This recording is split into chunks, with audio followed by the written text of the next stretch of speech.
When someone dies in this country right now, they're not talking about the high blood pressure, the diabetes, the stroke. They say, did they die from COVID?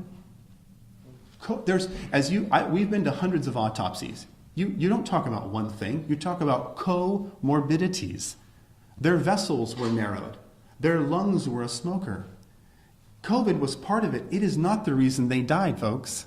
It is one of many reasons. So to be so simplistic to say that's a COVID death because they have COVID, you know how many people die with pneumonia or people that die from flu, with flu I should say, it's not from flu. Their lungs were compromised by COPD.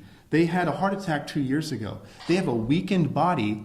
We aren't pressured to test for flu, but ER doctors now, my friends that I talk to say, you know, it's interesting. When I'm writing up my death report, I'm being pressured to add COVID. Why is that? Why are we being pressured to add COVID to maybe increase the numbers and make it look a little bit worse than it is? I think so. So this is what I'm hearing from physicians I talk to in Wisconsin, New York, and everywhere. So you think that physicians are being pressured to make the numbers look worse than they are?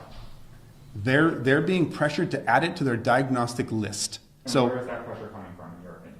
Well, I'm probably coming from the administration. So their administration is saying, or the Newsom administration?